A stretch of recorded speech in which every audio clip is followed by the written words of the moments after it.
Chapter 1: The Discovery. Rachel Martin had always lived a quiet, predictable life. She worked as a freelance graphic designer, paid her bills on time, and rarely found herself in unexpected situations. Her life had a rhythm to it, a routine of mornings spent with a cup of coffee, afternoons filled with creative work, and evenings winding down with a good book or a binge-worthy TV show. It was the kind of life that, while simple, was comfortable and familiar. That all changed one Thursday afternoon when Rachel received an email notification that would alter everything she thought she knew about herself. The email was from a credit card company. The subject line read, "Welcome to your new account," and it was accompanied by a cheerful greeting. "Thank you for choosing us. Your new credit card account has been successfully opened. Your card will arrive within 7 to 10 business days." Rachel blinked at the screen, the words slowly sinking in. She frowned, sitting back in her chair. A new credit card account? She hadn't applied for any new credit. She didn't need one, and certainly wasn't the type to open new accounts on a whim. Was this some sort of phishing attempt? She'd heard of scams where fraudsters impersonated companies to steal personal information. But she was careful, always checking email sources and double-checking links. The problem was, the email appeared to be legitimate, bearing the company's official logo and contact information. It even had her full name and address listed correctly. At first, Rachel assumed it was a mistake or some sort of scam, but as she glanced over her recent bank activity to ease her suspicion, she froze. Her heart skipped a beat when she noticed several strange transactions. The first was a withdrawal for $500 at an ATM she didn't recognize. The second, more unsettling, was a charge for a flight ticket to Los Angeles, something she definitely hadn't booked. Panic began to creep into her mind as her eyes skimmed further down the list. There were more purchases, airline tickets to other cities like New York and Miami, as well as hotel bookings in those cities under her name. The amount of the charges quickly climbed into the thousands. Rachel's mind raced as she clicked open the transaction history for her credit card account, desperately hoping it was some kind of error. But there, plain as day, was the name of the airline and hotel she supposedly booked. What the hell is going on? She immediately called her bank, her fingers trembling slightly as she dialed the number. A customer service representative answered within a few minutes. Rachel explained the situation quickly, her voice shaking as she told them she hadn't made any of these purchases. The representative was patient, but after a few moments, he confirmed her worst fear. "We're showing these charges on your account, but they do appear to be legitimate, ma'am. If you haven't made these transactions, it's possible your account has been compromised," the representative explained. Rachel's heart pounded in her chest. A part of her wanted to hang up and pretend it was all just a terrible mistake. But the thought of someone having access to her accounts, her money, her identity, sunk her deep into a pit of anxiety. She was assured that the bank would freeze her accounts and send her new cards, but she couldn't shake the feeling that there was more to this. Hanging up, Rachel turned to the next step, calling the police. After all, someone had stolen her identity, and that was a crime. She dialed the non-emergency number for her local police department and explained the situation. After what felt like an eternity of explaining and providing details, the officer on the other end assured her that a report would be filed. "The best thing you can do right now is keep an eye on your accounts. We'll need you to gather all of the evidence, including any emails or transactions you've noticed that seem suspicious. We'll have an investigator follow up with you," the officer said. Rachel nodded, her stomach still twisted in knots. She felt utterly powerless in the face of what was happening. Whoever was doing this wasn't just swiping her credit card for a few quick purchases. They were building an entire life for themselves with her identity. It wasn't until later that evening, after she'd calmed down enough to try to make sense of everything, that Rachel started to piece together just how deep the breach of her privacy went. She opened her email inbox again, searching for anything that could help. As her eyes scanned through the messages, something else caught her attention. a lease agreement for an apartment in Chicago. The email was addressed to her, with a confirmation number and the words, "Thank you for choosing our services. Your lease has been successfully processed." Rachel's mind raced. She had never been to Chicago. She had never considered moving there. In fact, she had no plans to leave her small, cozy apartment in Seattle. How could this happen? Who would want to be her? The email contained detailed instructions about moving into the apartment, including the address and the name of a property manager. She clicked the link to the property's website, and sure enough, there was the apartment. A sleek, modern one-bedroom in the heart of the city, complete with photos of a stylish, newly renovated space. Her stomach turned. Whoever was using her identity had taken this impersonation to another level. They had not only opened credit accounts in her name, but were also setting up entire living arrangements in cities she had never visited. Rachel felt a surge of frustration. How could this person be so calculated? They had access to her life, her information, everything that made her who she was, and they were using it to build a false reality. The next day, Rachel spent hours going through every detail of her life that could have been compromised. She contacted every company that might have access to her personal information, utilities, insurance, even her internet provider. The more she dug, the more she realized how many other parts of her identity this person had exploited. They had opened a new cell phone account in her name, signed up for online subscriptions, and even applied for a loan. Rachel felt suffocated by the overwhelming scale of it all. The strangest part was that she couldn't find any traces of the person. They were careful, almost too careful. Rachel started to wonder, was this someone she knew? Someone who had access to her personal details, maybe even someone she trusted? The idea that this could be a personal betrayal hit her harder than she expected. Every time she thought about the lease agreement, her mind circled back to it, wondering if there was something more sinister behind it. She had the name of the property manager. But how could she confront this person without sounding insane? Would they even believe her? After all, the emails and documents appeared to be real, official, and carefully crafted. She had never imagined anything like this could happen to her. And now she was left to pick up the shattered pieces of her life. By the time Rachel ended her research for the day, her mind was reeling, her sense of security shattered. As she sat in front of her computer, staring at the blinking cursor, she couldn't shake the feeling that the person who had stolen her identity was watching her every move, waiting for the perfect time to strike again. Chapter 2: The Search. Rachel's first instinct was to visit the Chicago apartment listed under her name. She couldn't explain why, but the thought of confronting this imposter head-on felt like the only way to regain some semblance of control over the wreckage of her life. It was as if chasing the truth would offer her a chance at clarity.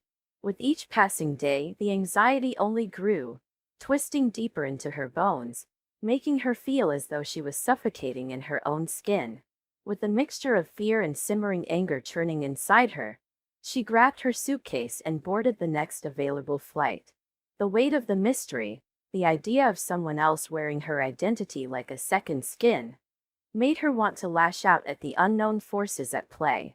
She had no real answers, just a gnawing sense of betrayal that clawed at her thoughts. Rachel had been living a life that seemed completely her own. Sure, there were moments where she questioned her choices, moments where she felt her existence slipping into a quiet pattern of monotony. But this was something entirely different. This wasn't just a case of stolen money or credit card fraud. This was something much more sinister. Someone had crafted a version of her, and she had no idea why or how. The flight was long, and though her mind raced with 1,000 questions, she couldn't seem to settle on a single one to focus on. She thought about her family, wondering how they would react if they knew. Her mother, who had been so proud of her when she'd moved to New York, would never understand why Rachel had suddenly abandoned her own life. Her friends, the few she kept close, would likely be confused, maybe even hurt that she'd kept this secret from them. But none of that mattered now. All that mattered was finding the truth. The address, when she finally arrived at it, wasn't what she expected. Chicago's skyline loomed in the distance as she navigated through the dense streets of the city.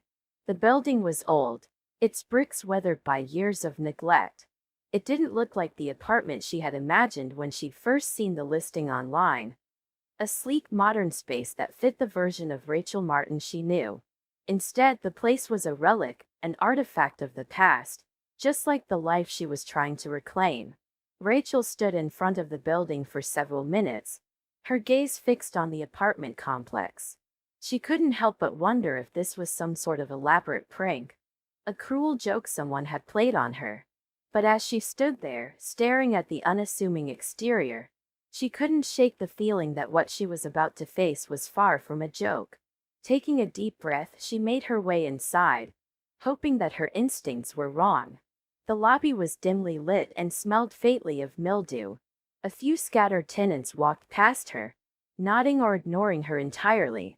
No one seemed to pay her any special attention, and that was a relief. She didn't want to draw suspicion to herself. She asked the front desk clerk about the apartment listed under her name, trying her best to keep her voice steady. He didn't bat an eye when he confirmed that there was indeed an apartment rented to Rachel Martin. He handed her a key, offering no further information. It was as if her name was nothing more than another detail to him, lost in the sea of tenants that passed through his desk each day. When she reached the door of the apartment, a sickening realization settled in her gut. The lease, the one she'd never signed but had seen with her own eyes, wasn't a figment of her imagination. It was real. She could see her name on the document as though it had been forged in plain sight, and the weight of it hit her like a brick wall. This apartment was hers, at least it had been made to appear that way. The neighbors had all said the same thing. Rachel Martin had been living there for months, but none of them seemed to know anything else about the woman who inhabited the space. It was as though she was a ghost, slipping through their lives unnoticed, adopting the skin of the person Rachel was supposed to be. A chill ran down her spine as she knocked on the door, trying to steady her shaking hands. Her pulse quickened as she waited, but there was no response. She knocked again, harder this time, her knuckles rapping against the wood with a force that seemed to echo through the hall. Silence.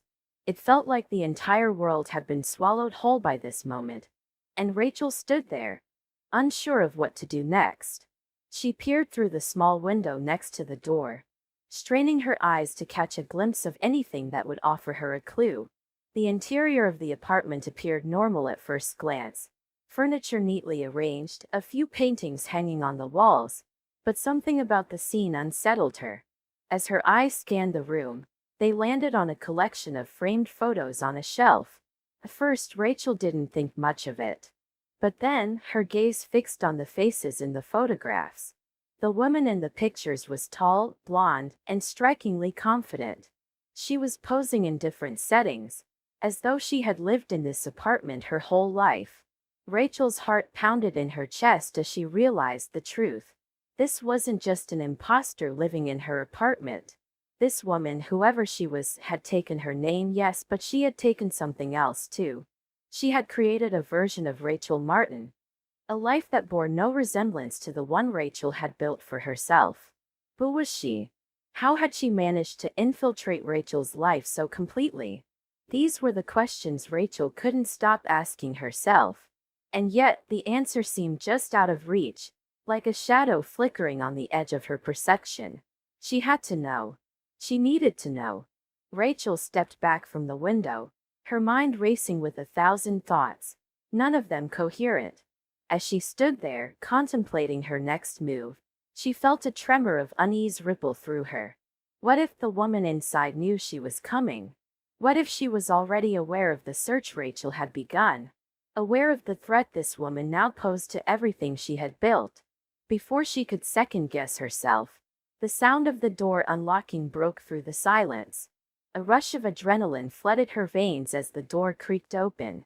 Standing in the doorway was a woman, tall, blonde, and strikingly confident. Her posture was regal, almost predatory, and she seemed entirely at ease in this space that should have been Rachel's. Rachel froze. Her breath caught in her throat as she stared at the woman standing before her. For a moment the world seemed to spin, and she couldn't remember how to breathe. The woman's eyes flicked over Rachel briefly, then widened in recognition. Or perhaps it was amusement. "Can I help you?"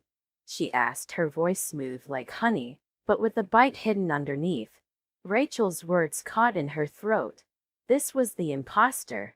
This was the woman who had been living as her in ways she hadn't even imagined. The same woman who had rewritten her story, taking what was hers and replacing it with a version that felt like a nightmare.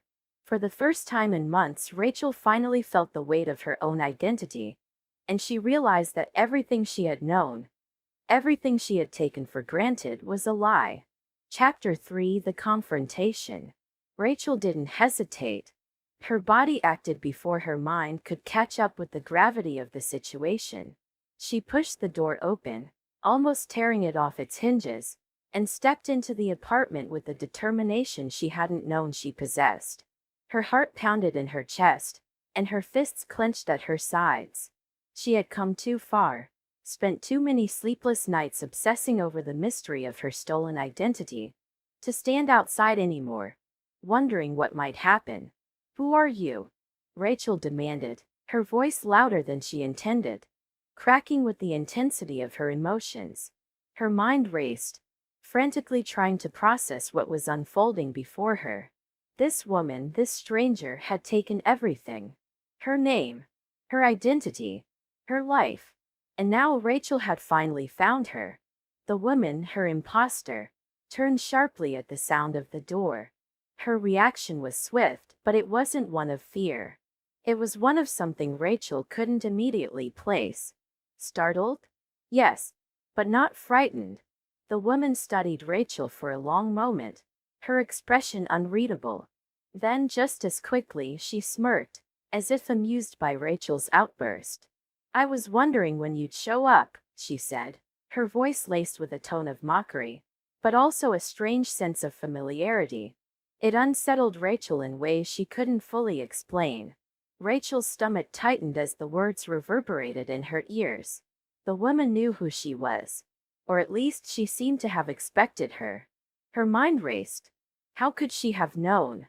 Did she track Rachel's every move? Had she been waiting for this confrontation? "You're using my name, my documents. You stole my life." Rachel shot back, her voice trembling with a mix of anger and confusion. The words came out like a demand, an accusation, but there was no denying the tremor of fear in her tone. The rage simmering inside her felt like a fire that could explode at any moment. But it was the uncertainty that kept her on edge. How had this happened? How could she take back something that had already been taken? The woman let out a deep sigh and set down the bag she had been holding. Her movements were slow, deliberate, as if Rachel's outburst was an insignificant inconvenience. She glanced back up, her face reflecting the calm that Rachel felt was out of place for someone who had essentially ruined her life. "Stole? No. Borrowed," the woman said with a shrug, the words so casually spoken that they cut deeper than Rachel expected. "You weren't using it properly." Rachel's mind reeled. Borrowed? Not using it properly? She felt a sudden surge of disbelief. What does that even mean? Rachel's voice was barely more than a whisper as her mind tried to wrap itself around the absurdity of the statement. This woman was in her apartment, living a life Rachel had built for herself, and she was casually explaining it as if she were borrowing a sweater from a friend. The imposter's gaze softened with a detached kind of understanding, as if she had anticipated Rachel's confusion. She pushed herself off the counter and moved toward the small kitchenette, the same place Rachel had seen in the photos earlier, where her imposter seemed to have been living her life. "I needed a fresh start," she said, her tone almost nostalgic, as though she were explaining an inevitable decision to an old friend. "You had a clean record, no debts, a stable history. You were the perfect candidate." Rachel felt as though the floor was shifting beneath her. A fresh start? That was why this woman had taken everything from her? The sick realization gnawed at her insides, but before she could speak, the woman continued. And honestly, she leaned back against the counter, her eyes glinting with an almost affectionate amusement. I made better use of your life than you ever did. Rachel's blood boiled. Better use, she echoed, her voice rising, barely able to contain the anger that was beginning to boil over. You've ruined everything. This wasn't yours to take. You don't get to just waltz in and steal what's mine. Her hands shook with fury, and her breath came in short, ragged bursts as she took a step forward, almost challenging the imposter to respond. The woman straightened, her expression shifting just slightly. There was a flicker of something, maybe surprise or even annoyance before she smirked again. Give me back my identity, Rachel demanded, her voice like steel now, the words leaving her lips as if they were the only thing she had left to hold on to. The smirk faltered on the woman's face, just for a moment, before it was replaced with something colder, harder. The atmosphere in the room seemed to thicken, and Rachel felt her pulse quicken. Something was changing. The woman wasn't just playing a game anymore. It's not that simple, the imposter said, her voice low and controlled, as though she had anticipated this moment for a long time. The words were sharp, final, as if there was no room for negotiation. Before Rachel could react, before she could even think, the woman moved with terrifying speed. In one fluid motion, she grabbed Rachel's wrist, twisting it behind her back with a force that made Rachel gasp in pain. She tried to pull away, but the woman's grip was like iron, and Rachel's strength was no match for it. She barely had time to process what was happening before the woman's other hand clamped down on her shoulder, pushing her forward, making her stumble into the kitchen counter. You should have stayed away, the woman whispered, her breath warm against Rachel's ear. Her voice was almost a warning now, dark and dangerous. It sent a shiver down Rachel's spine, but before she could say anything more, the world went black. Everything in the room blurred, and Rachel felt as though she were floating, disembodied from her own body. A cold, numbing sensation spread through her limbs, and for a few terrifying moments, she couldn't remember where she was, or who she was. Her mind was lost, swallowed by an impenetrable fog. The world around her seemed to spin in slow motion as the darkness engulfed her. Rachel's knees buckled, her legs giving out beneath her. She crumpled to the floor, unable to steady herself. The last thing she heard before the complete silence descended was the soft, almost imperceptible chuckle of the woman who had stolen her life, as if toying with her in the cruelest way possible. The air felt thick with the weight of unspoken words, and Rachel's body ached as though she had been torn apart and put back together in a haphazard fashion. But there was something else now, something else in the silence, the stillness. The feeling of her own powerlessness lingered in the air. She had come here to confront her imposter, to reclaim what was hers. But now she didn't know what to believe anymore. Was she ever going to get her life back? Or had it been lost forever to this woman? Chapter 4: The Truth. Rachel awoke with a jolt, the sharp, blinding pain in her head making her gasp for air. Her vision was blurry, but the murkiness only added to the heaviness in the room. It felt like the walls were closing in, the air thick and suffocating, as if the very space around her had been designed to choke out all hope. She tried to move, only to find that her wrists were bound, the rough rope biting into her skin. Panic flared in her chest, and her heart began to pound against her ribs as she pulled at the restraints. Her body felt sluggish, disoriented. Rachel's breath was shallow, and the memory of how she ended up here was blurry at best. The last thing she remembered was walking home through the quiet streets, the chill of the evening air biting at her skin. Then nothing. Now she was in some dark, oppressive room. No windows, no visible exits. Only the hum of a low light above her, casting long shadows that twisted and turned in disturbing patterns. Across from her, sitting in a chair that appeared to have been placed deliberately to watch her, was the woman. Rachel's heart skipped a beat as she focused on the figure. The woman didn't look like a typical villain.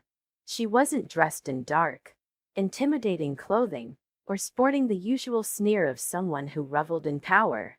No, the woman looked perfectly composed, as if she were waiting for a meeting that she had planned and prepared for. Her hair was neat, dark, and pulled back into a sleek ponytail. Her face was smooth, her eyes a calculating shade of gray. She looked at Rachel as though she were a mere inconvenience, something to be dealt with when it was time. Escuchant. Here's the thing, the woman said calmly, her voice soft and unsettling. She spoke as if explaining the most simple of facts, as if Rachel were the one being foolish for not already understanding. Your life is already mine. Rachel's brow furrowed. She tried to shake off the dizziness clouding her thoughts, forcing herself to focus. Her pulse quickened. You can try to fight me, the woman continued, her lips curling into a faint, humorless smile. But I have all the proof, all the documents. As far as the world is concerned, you don't exist. Her words hit Rachel like a cold slap. Her mind reeled, her heart racing in confusion. What was this woman talking about? Rachel tried to steady her breathing, but it was difficult with the fear rising inside her like a tidal wave, threatening to drown her. Don't be ridiculous, Rachel forced out, her voice trembling. I am Rachel. I exist. She tugged at the ropes again, but they didn't give. She could feel the sweat forming at the back of her neck, the sharp sting of helplessness burning through her veins. The woman's smile didn't falter. You might think you do, she said, her eyes never leaving Rachel's face. But the truth is, everything you know is a lie. Your identity, your history, everything you've been told about yourself, it's fabricated. Rachel's breath caught in her throat. A bitter taste rose up in her mouth. She tried to form a coherent thought, but the pieces weren't fitting together. What are you talking about? She whispered, more to herself than to the woman. Who are you?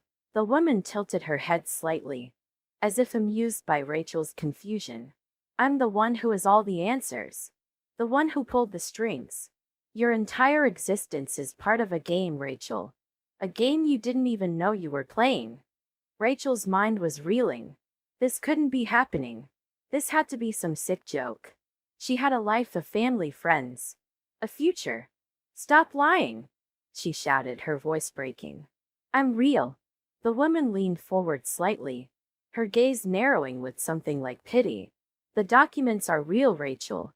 The files are real. The bank accounts, the records, the photos, they're all real. And none of it belongs to you. Rachel's heart skipped a beat.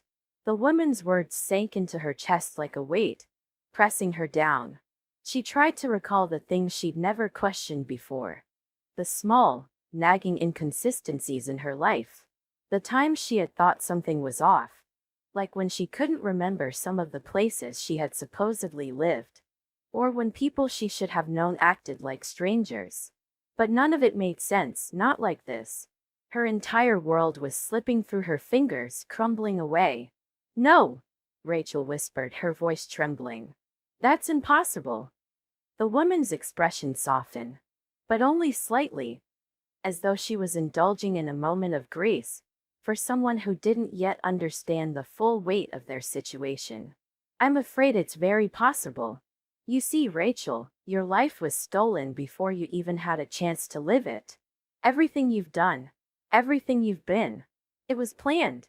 It was all designed to keep you in place, to keep you from questioning. Until now. Why?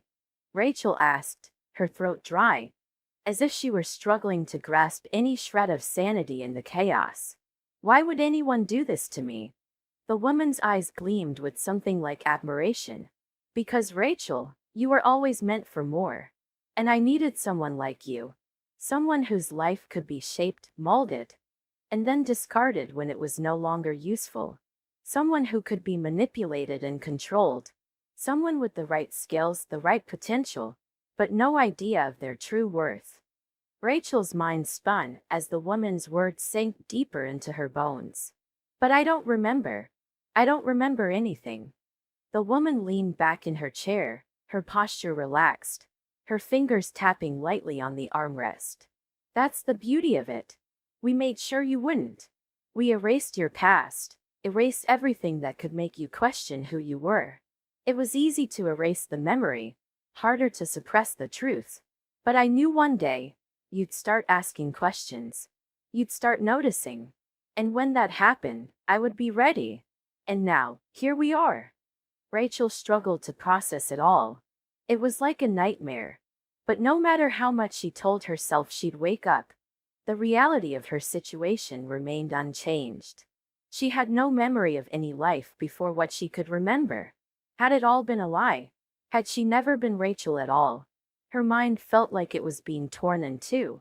But then, something within her snapped. A part of Rachel, the part that had always been determined, that had fought against every challenge thrown her way, fought to the surface. She might not have the answers yet, but she wasn't about to let this woman define her.